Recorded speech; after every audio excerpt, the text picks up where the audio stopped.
My name is Chris Davey. I'm the creator of the Mysterious China series.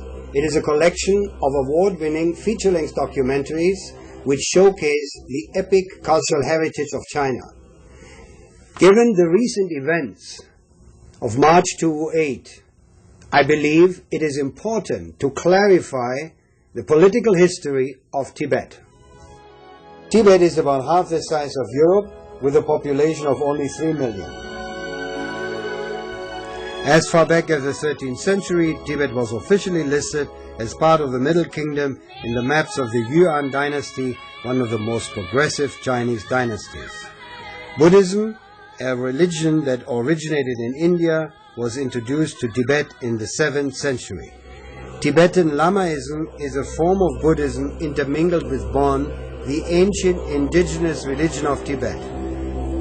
Lamaism made every effort to suppress Bon for the centuries to follow. With the introduction of Buddhism from India came the Indian caste system in all its demeaning form. Rigid laws divided Tibetans in 3 castes. Each caste comprised 3 ranks. The first caste included the living Buddha, upper senior class monks, and the aristocracy. Their lives were valued in pure gold equal to their body weight. The second caste included lower-ranking monks, officials, and merchants. The third caste was for manual laborers, women, butchers, blacksmiths, hunters, herdsmen, and entertainers. Their life was valued equal to a rope of straw. The first caste made up less than 5% of the Tibetans, but they were the ruling class. They owned all the land, pastures, forests, mountains, rivers, and lakes, as well as the bulk of the livestock. 95% of the Tibetans were slaves or serfs. The first caste enjoyed the right to enslave and to buy and sell slaves and serfs. In the eyes of their masters, they were no better than beasts of burden. For centuries, ordinary Tibetans suffered barbaric exploitation and subjugation, all in the name of a feudal theocracy. When discussing Tibet, it is important to realize that for much of China's epic 5,000 years of civilization, they were far more advanced than Western cultures. The Chinese were the first to invent paper, paper money, printed books, gunpowder, porcelain, cast iron, and the magnetic compass. During the last 2 centuries, however, China's relationship with the West has been tragic because of the oppressive colonial Western powers and Imperial Japan. Subsequently, for protection, China isolated itself from the outside world. The result is that today, China is still a developing nation facing many problems, but it is rapidly solving them with ingenuity and diligence. In recent years, official documents have come to light which expose the many plots hatched by foreign interests to carve off a piece of Tibet or split the entire western region from China. In the history of the world, it is arguable that no greater injustice has been recorded than the racist, criminal, and barbaric treatment of China by the colonial, imperialistic powers led by Great Britain in the so-called Opium Wars in the 19th century. The population of China decreased by over 60 million in the period of these conflicts and attacks from foreign powers. China's population at that time was only around 400 million. In their ceaseless efforts to take advantage of China, the British, while ruling India, created a political incident in the early part of the last century and annexed a semi-tropical region south of the Himalayas.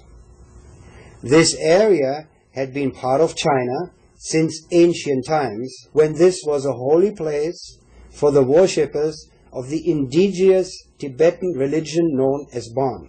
After declaring independence, a few years later, the Indian government incorporated the annexed area into the new India.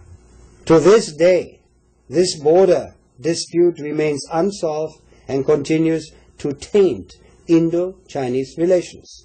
With British support and encouragement, Tibet declared independence from China in 1913. This claim of independence was never acknowledged by China, as it had much more pressing problems to deal with. The Qing dynasty had fallen, and the new central government in Beijing faced many problems trying to consolidate the rest of China, all the while fighting warlords backed by foreign powers.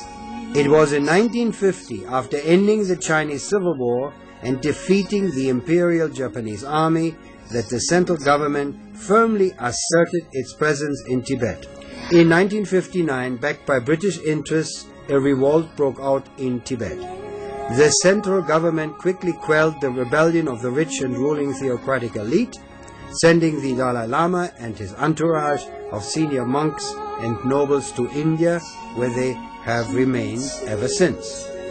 During those centuries, the Chinese central government had not involved themselves in the internal affairs of the despotic, feudal theocracy of Tibet.